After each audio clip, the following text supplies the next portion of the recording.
आहे? माझं नाव स्वाती लक्ष्मण बोंद्रे आहे. तुम्ही कुठे राहता? मी इथे जवळ राहते, घोटवडे गावात राहते आणि सध्या आता मी उद्या चालली न्यूझीलंडला चाललेली आहे. तिकडे माझं वास्तव्य आहे. तुम्ही काय काम करता? मी आता सध्या पुढचं शिक्षण घेत आहे सॉफ्टवेअर टेस्टिंग मध्ये, ऑटोमेशन मध्ये. तुम्ही हे काम किती वर्ष करत आहात? मला आता जवळजवळ 10 वर्ष झाले. मी आता ह्या फील्ड मध्ये आहे, सॉफ्टवेअर टेस्टिंग मध्ये. काम असतं? कामाचं स्वरूप असं आहे की मी एक सॉफ्टवेअर बनलेलं आहे किंवा एखादी वेबसाईट बनलेली आहे, त्याच्यामधल्या चुका शोधायच्या आणि एंड युजर किंवा कस्टमरकडे ते आपलं प्रोडक्ट डिलिव्हर करायचंय. म्हणजे आपलं कसं, म्हणजे त्याची क्वालिटी चेक करणं, त्याच्यामध्ये काही इश्यू नसला पाहिजे, जेणेकरून ते समोरच्या कस्टमरला त्याचा यूज होईल. तुम्ही करत असलेलं काम तुम्हाला आवडतं का? हो, खूप आवडतं, मनापासून आवडतं. तुमच्या कामातून तुम्ही लोकांना कशी मदत करतात? लोकांना मदत मलाच मदत होते, पण लोकांना मदत म्हणजे की म्हणजे माझं जे काय आहे प्रोडक्ट किंवा जे काय वेबसाईट असेल ती आज एंड युजर पर्यंत जाते. त्याचं जसं की एखादी वेबसाईट आहे, आता आपण अमेझॉन वगैरे हे करतो, तिथून आपण प्रोडक्ट घेतो, ऑनलाईन शॉपिंग वगैरे करतो, मार्केटिंग, ई मार्केटिंग वगैरे आहे. तर ते आपल्याला तुम्ही आता बसल्या म्हणजे मिशो वगैरे ऍप माहिती असेल तुम्हाला, किंवा अमेझॉनचं पण ऍप तुम्ही यूज करता असाल फोनवरती. आपण ऑनलाईन शॉपिंग करतोय, ते ऑनलाईन शॉपिंग करत असताना तर ते जेव्हा तुम्ही वेबसाईट यूज करता तर ती वेबसाईट मध्ये काही चुका नसल्या पाहिजे. ते माझं काम आहे की तुम्ही जर आता एखादं हे घेतलं, एखादा प्रोडक्ट विकत घेतला, तिथून तू एक प्रोडक्ट घेतलं विकत, तर त्याची जी प्राइस आहे तीच प्राइस सेम डिस्प्लेला टोटल मध्ये यायला पाहिजे.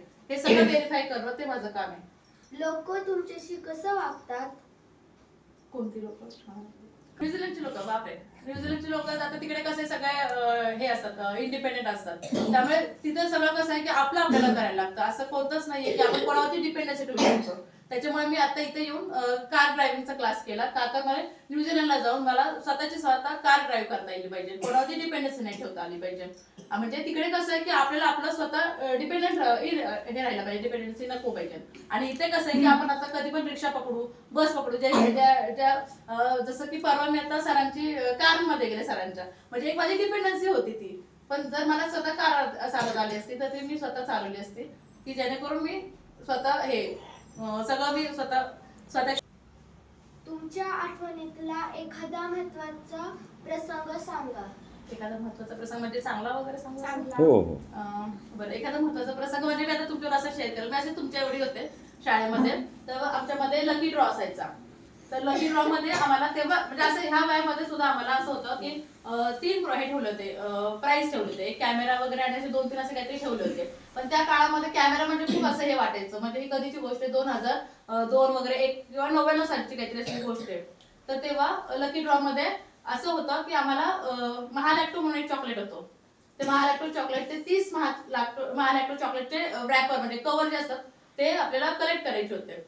आणि ते कलेक्ट करून एका ह्याच्यावरती पेपरवरती आपलं नाव लिहून ते त्याच्यावरती ते 30 हे करून बंच करून आपलं तिथे चिठ्ठी ठेवायची होती पेटीमध्ये. असं आता तुम्ही सगळ्यांनी कसं, आता सगळ्यांना मी सांगितले असं, तर तुम्ही सगळ्यांनी ते केलं. ते सगळ्यांनी असं आपापल्या 30 महालॅक्टो चॉकलेटचे हे केले, रॅपर गोळा करून तुमची नावं टाकून त्याच्यात टाकलं ह्याच्यामध्ये, त्या पेटीमध्ये. आणि मग नंतर एक दिवस असा होता की तिथे आम्हाला लकी ड्रॉ हे करायचं होतं. तर लकी ड्रॉ मध्ये चिठ्ठ्या वगैरे उधळल्या वगैरे. तर मग असं झालं की म्हणजे सगळ्यांचे पहिले 5 नंबर, 5, 4, 3, 2 असे झाले. आता शेवटचा 1 नंबर होता, तर त्याच्यामध्ये सुद्धा त्यांच्याजवळ 4-5 चिठ्ठ्या होत्या. आता जोराचं वार आलं, सगळ्या चिठ्ठ्या पडल्या, फक्त माझीच राहिली. तर तो माझ्यासाठी एक अनमोल क्षण आहे की मला असं तेव्हा त्या दिवशी अनुभवायला मिळालं. लहानपणी तुम्हाला कोण व्हावं असं वाटायचं? मला टीचरच व्हावं असं वाटत होतं, मला कसं वाटत होतं, पण झालं वेगळंच. तुम्ही आम्हाला काय संदेश द्याल? संदेश तर मी असं देईल की तुम्ही आता शिका, कारण आता आम्ही जसं शिकलो तसं तुम्ही पण पुढे परदेशात जाऊन आमच्यासाठी प्रगती करा आणि आपल्या पायावरती उभं राहा. मुलींना तर स्पेशली मी सांगेन की आपल्या पायावरती उभं राहा, असं कोणावरती डिपेंड राहू नका. आणि आता शिकेल तर तुम्हाला पुढे उद्या तुम्हाला तुमचंच हे होईल, नशीब काय म्हणतात.